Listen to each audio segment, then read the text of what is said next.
अल्लाह ही अल्लाह किया करो, दुख न किसी को दिया करो, जो दुनिया का मालिक है नाम उसी का लिया करो। तकमीली तलबीना ताकत, सेहत और शिफा के लिए सुन्नत और तिब्बे नबवी का बेहतरीन नुस्खा। अभी ऑर्डर करें, कम पैसे में हमारे साथ बिजनेस शुरू करें।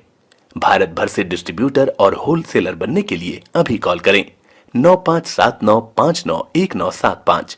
तकमीली food products private limited, Malegaon, India. Herbal right लाया है आपके लिए मर्दाना कुव्वत का इलाज, वो भी जड़ी बूटियों द्वारा। इसके अलावा आपके जिस्म में किसी जगह पे दर्द हो, आप हमसे दवाइयाँ हासिल कर सकते हैं। देश विदेश में इसकी स्क्रीन पर दिए गए नंबर पर कॉन्टैक्ट करें।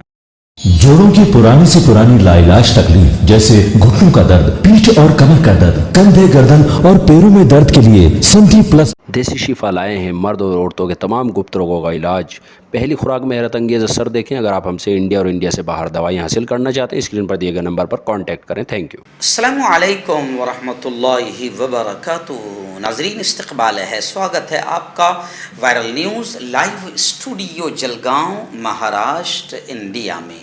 मैं आपका मेज़बान मुफ्ती मोहम्मद हारून नदवी।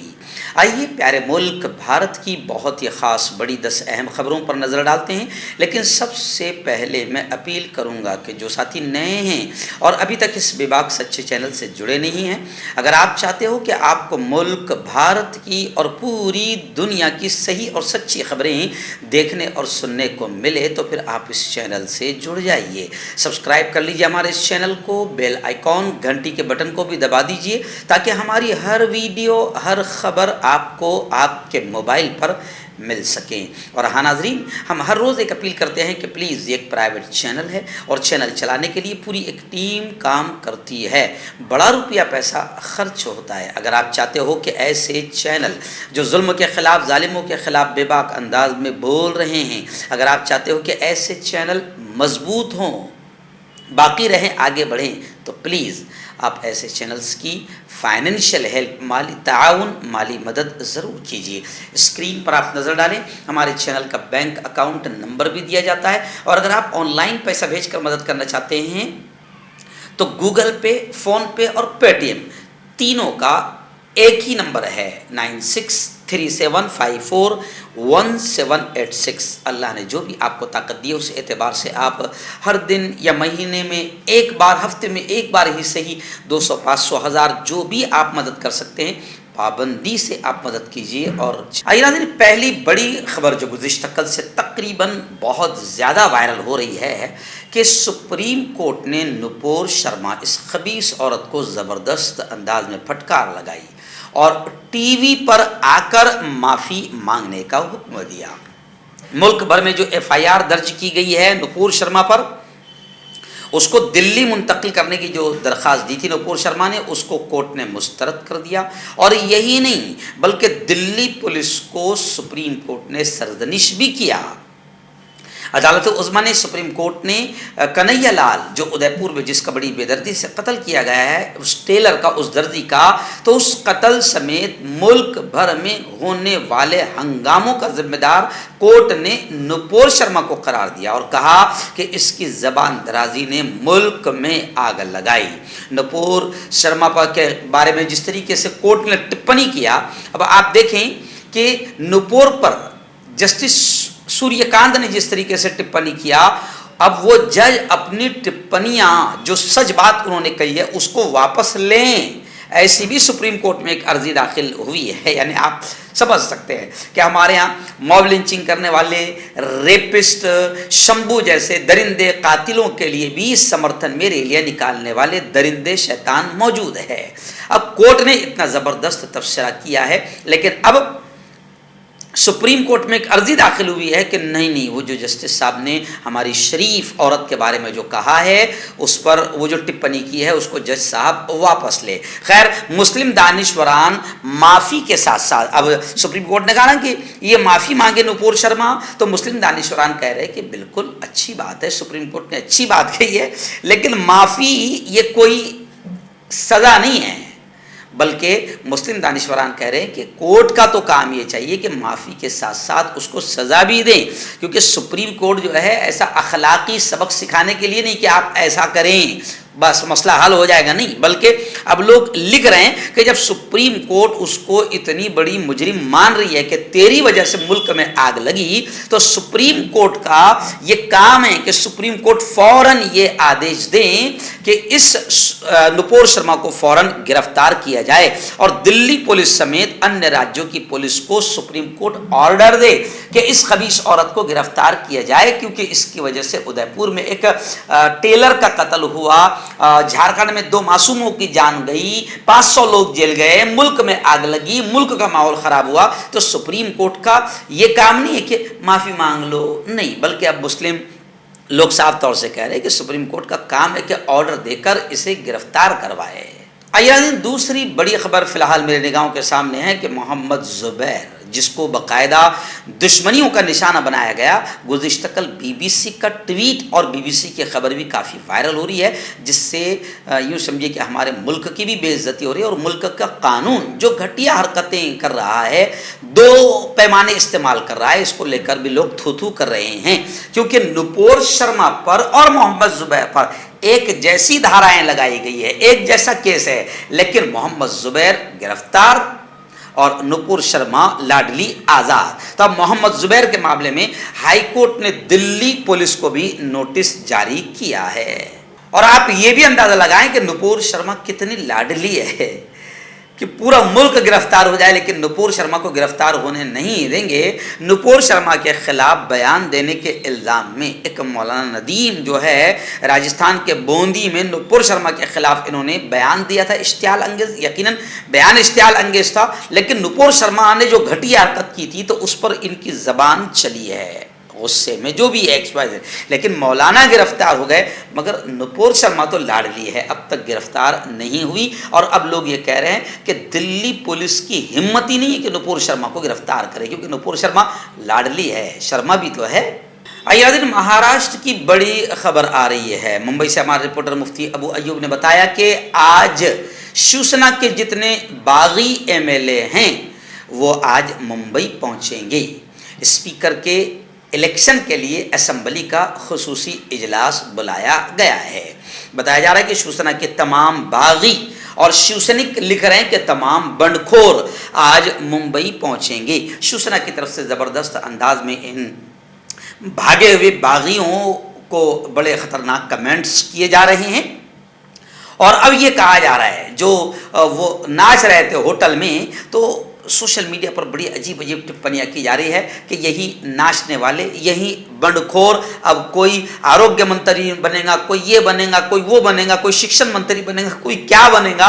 बल्कि एक MLA है जो मुस्लिम हैं, उनको कोई फिरदौस कादरी या किसी जवान ने फ़ोन किया और वो जिस तरीके से माँ बहन की गाली दे रहे हैं, तो वो MLA की वीडियो ऑडियो भी काफ़ी वायरल हो रही है और लोग उस पर भी यही कमेंट कर रहे हैं कि अब ये सब हमारे मुल्क के, हमारी रियासत के रखवाले बनेंगे और बड़े बड़े मंत्री बनेंगे, यहाँ तक कि गाली देने वाले भी शिक्षण मंत्री बन सकते हैं। यानी अब आप अंदाज़ा लगाए कि महाराष्ट्र का क्या होगा। वहीं पर जो अभी मुख्यमंत्री बने हैं एकनाथ शिंदे, इनका 30 सेकंड का वीडियो भी एक वायरल हो रहा है और उस पर लिखा हुआ है कि अब ऐसा ही होगा कि राष्ट्रगीत चल रहा है, जनगण मन चल रहा है और हमारे मुख्यमंत्री जो है वो इधर उधर देख रहे हैं, जेब में हाथ डाल रहे हैं, पैंट और कुर्ता सीधा कर रहे हैं। तो लोग नीचे लिख रहे हैं कि जब रिक्शा वाले मुख्यमंत्री बनेंगे तो उनको ये भी क्या मालूम रहेगा कि भाई राष्ट्रगीत पर कैसे खड़ा रहा जाता है। तो इस तरीके से बहुत ही अजीब अजीब कमेंट्स चल रहे हैं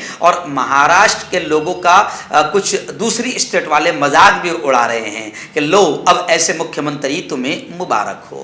इस वक्त मुंबई से एक और खबर मुफ्ती अबू अयूब ने बताया है कि मुंबई में तूफ़ानी बारिश है और आइंदा भी महकमा मौसमियात ने तूफ़ानी बारिश की पेशन गोई की है।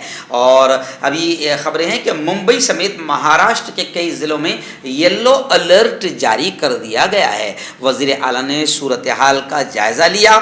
ज़रूरी काम न हो तो घरों से न निकलने की मुंबई म्यूनसिपल कॉरपोरेशन ने भी अपील की है। आइए नाज़रीन, एक बड़ी अफसोसनाक खबर आ रही है। गुरुग्राम, आप जानते हैं कि गुरुग्राम भी कहीं ना कहीं भगवा आतंक का अड्डा बन चुका है और ये अजीब गरीब हरकतें करते रहते हैं। गुज़िश्ता कल इन्होंने जो घटिया हरकतें की है, गुरुग्राम में एक एहतजाज हुआ जिसमें प्यारे आका पैगंबर मोहम्मद सल्लल्लाहु अलैहि वसल्लम की शान में खुले आम गुस्ताखी की गई और अपशब्द कहे गए और मुसलमानों के खिलाफ कत्ले आम का नारा भी लगाया गया। जमीयत उलमा हिंद के वफद ने बाकायदा पुलिस कमिश्नर से मुलाकात की और जितनी ऐसी आतंकी जहर और नफरतें घोरने वाली संगठनाएं, इन पर पाबंदी का जमीयत उलमा ने मुतालबा किया, डिमांड किया। कमिश्नर ने सख्त कार्रवाई की यकीन दहानी करवाई। एक्चुअल में ये सब इसलिए हो रहा है, ये तमाम भगवा आतंकियों के हौसले इसलिए बुलंद हो रहे हैं कि जब नुपुर शर्मा पर अभी तक कोई सख्त कार्रवाई नहीं हुई, जिसकी वजह से पूरी दुनिया हमारे मुल्क पर थूका, पूरी दुनिया में हंगामे हुए, हमारे मुल्क में कत्ल हो गए, तो नुपुर शर्मा पर गिरफ्तारी नहीं हुई तो हमारा क्या बिगड़ सकता है। और वैसे तो हम लोग भगवा हैं और हमारी हुकूमती भगवा है, तो ये जो घमंड है और गुमान उनके दिमागों में बैठा है, जिसकी वजह से, और उन पर कोई कार्रवाइयाँ नहीं हो रही है, जिसकी वजह से इन भगवा आतंकियों के हौसले बढ़ रहे हैं और गुरुग्राम में इसका नमूना नजर आया। आइए नाज़रीन, बड़ी खबर आ रही है। आप जानते हैं कि GST जिसने पूरे मुल्क में तबाही लाई है और आम आदमी का जीना मुश्किल कर दिया। आम आदमी के अच्छे कारोबारी इससे परेशान हो गए, लेकिन क्या है, उस वक़्त हमको यूँ समझिए कि हिंदुत्व के रक्षा चाहिए थी, तो उस वक़्त हमने बीजेपी को जिता कर दिया। अब GST पर जो लोग बिला रहे हैं उनमें अंधभक्तों की भी बड़ी तादाद है, जिन्होंने बड़ी मोहब्बत के साथ बीजेपी और मोदी जी को हुकूमत में लाया था। अभी आपने 2 दिन पहले खबर पढ़ा होगा कि अब दही पर भी GST, मछली पर भी GST, खाने पीने की चीज़ों पर भी GST, तो अब तो जाहिर बात है कि खाना पीना भी बड़ा मुश्किल हो रहा है। लेकिन इधर से अपोजिशन पार्टियां अंधभक्तों को ताना देते हुए कह रही है कि लो भुगतो अब अपने हिंदुत्व का मजा लो। लेकिन खैर, आइए एक खबर और आ रही है कि GST को लेकर कांग्रेस ने यह कहा है कि ऑल पार्टी मीटिंग बुलाएं और पार्लियामेंट में इस पर बहस करे। कांग्रेस ने कहा है कि हुकूमत को एक ऑल पार्टी मीटिंग बुलानी चाहिए और इसे GST को आसान बनाने के लिए पार्लियामेंट में तफसील से बहस होनी चाहिए। लेकिन कभी भी हुकूमत ऐसी चीज़ों पर बहस नहीं करेगी और इस पर बहस ही ना हो और इस पर लोगों का ध्यान ही न जाए, तो नुपुर शर्मा जैसे पालतू लोग हमारे पास में हैं जो हर 10-15 दिन में नए तरीके से मुल्क का माहौल ख़राब करते रहेंगे और फिर हमारी दलाल मीडिया है जो इसी में लोगों को उलझाती रहेगी। नाज़रीन, गुज़िश्ता कल जुमा था। जुमा के दिन मैं आपको बताऊं कि उदयपुर में जिस दर्जी कन्हैया लाल का बड़ी बेदर्दी से कत्ल किया गया, मैं बड़ी खुशी के साथ ये कह रहा हूं कि हमारी तमाम मस्जिदों में, मुल्क की तमाम मस्जिदों में बाकायदा इस दरिंदगी और इस कत्ल की निंदा की गई। मस्जिदों में, बयानात में, प्रवचन में, खुतबा जुमा में खतीबों ने इस वाक़े की सख्त मजम्मत करते हुए कहा कि इस्लामी उसूलों के ख़िलाफ़ है ये घटिया वाक़या जो उदयपुर में 2 मुस्लिम नौजवानों ने अंजाम दिया है। इस्लाम ऐसी घटिया हरकत की इजाज़त नहीं देता। जी हाँ, लेकिन दूसरा पहलू आप ये भी देखें कि कई लोग ऐसे हैं जो आज भी नुपुर शर्मा, जिस सुप्रीम कोर्ट जिसके ताल्लुक से कह रही कि इसकी वजह से उदयपुर का कत्ल हुआ है, नुपुर शर्मा की वजह से, मगर कई शैतान आज भी ऐसे हैं जो नुपुर शर्मा के समर्थन में कमेंट्स और रैलियां भी निकाल रहे हैं। लेकिन एक ख़ास बात मैं आपको बता दूं कि उदयपुर में दर्जी के कत्ल पर 32 सीनियर पुलिस एहलकारों का तबादला कर दिया गया। बिल्कुल होना चाहिए, है ना। और बाकायदा वज़ीर आला ने ख़ानदान से मुलाकात भी की जाकर, पीड़ित परिवार से। लेकिन लोग अब ये सवाल उठ रहे हैं कि इससे पहले मुसलमानों के साथ भी तो ऐसे हुआ है, क्या कभी इतनी जल्दी वज़ीर आला उनके घर पर मिलने गए हैं या कभी इतना मुआवजा किसी मजलूम मुसलमान और जिसका मर्डर कर दिया गया, मॉब लिंचिंग कर दी गई, कभी किसी मजलूम मुसलमान के साथ में इतना मुआवजा देने का मामला हुआ है? तो ये जो दोगली पॉलिसियाँ है, कहीं ना कहीं यही नाइंसाफ़ी, अत्याचार, नफ़रतों को, दहशत को जन्म देती है। आइए नाज़रीन, बड़ी खबर आ रही मुंबई से। हमारे रिपोर्टर मुफ्ती अबू अयूब ने बताया कि जमीयत उलमाए हिंद, आप जानते हैं कि जमीयत उलमाए हिंद हज़रत मौलाना अरशद मदनी की जो कानूनी यूनिट है, बहुत मजबूत तरीके से मजलूमों के केस लड़ती है, लाखों करोड़ों रुपया खर्च करती है और अल्लाह कामयाबी भी देता है। अभी खबर आ रही है कि मोहम्मद रईसुद्दीन 6 साल बाद मोहम्मद रईसुद्दीन 6 साल बाद तलोजा जेल से रिहा हुए हैं। लीगल सेल के जो जिम्मेदार है जमीयत उलमा अरशद मदनी महाराष्ट्र के गुलजार आजमी साहब, उन्होंने कहा है कि हक पर डटे रहने के लिए रईसुद्दीन काबिल तारीफ है, काबिल सताइश है।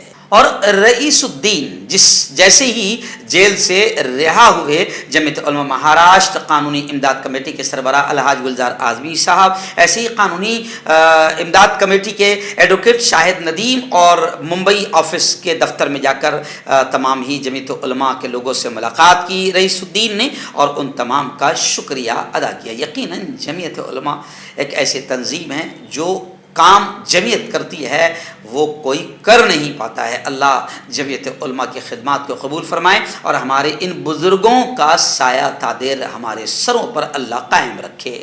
नाज़रीन, बड़ी खबर आ रही है महाराष्ट्र की इस बदली हुई सियासत को लेकर। जी हाँ, मैं आपको बताऊं कि महाविकास आघाड़ी के जितने फैसले थे वो नई सरकार ने, शिंदे सरकार ने, या जिस तरीके से शिवसैनिक कह रहे हैं कि ईडी सरकार ने, वो जो फैसले थे पुराने महाविकास आघाड़ी के वो इन्होंने तब्दील कर दिए। मेट्रो कार शेड के बारे में कहा कि वो आरे में ही बनेगा। ऐसी बुलेट ट्रेन के काम में तेजी और यूनिवर्सिटी कानून में भी तब्दीलियां मनसूख कर दी गई। बराह रास्त सरपंच और बराह रास्त मेयर के इंतखाब का जो फैसला था उसको भी उलट दिया गया।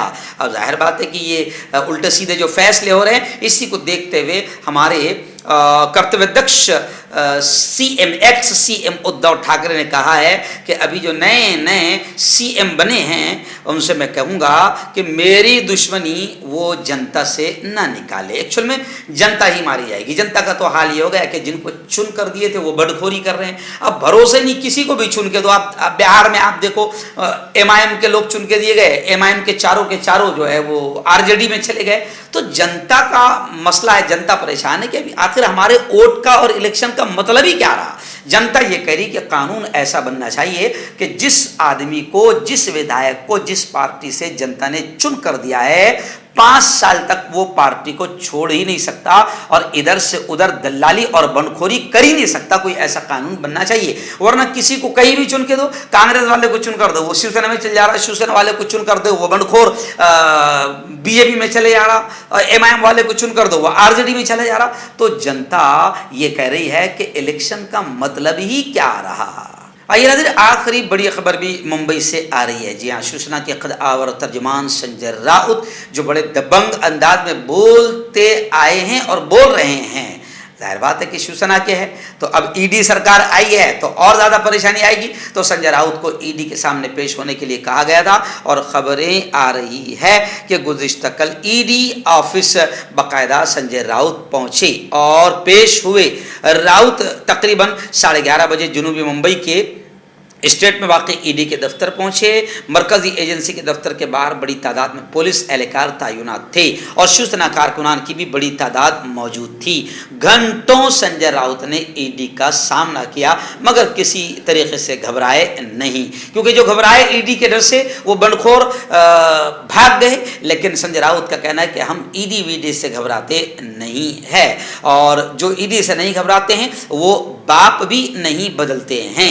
ईडी का डर जिनको होता है वो बाप भी बदल लेते हैं अपने मफाद के खातिर या डर के खातिर। संजय राउत ने कहा कि हम शिवसेना में थे, शिवसेना में है, शिवसेना में रहेंगे और शिवसेना हमारी है, शिवसेना बंडखोरों की नहीं है।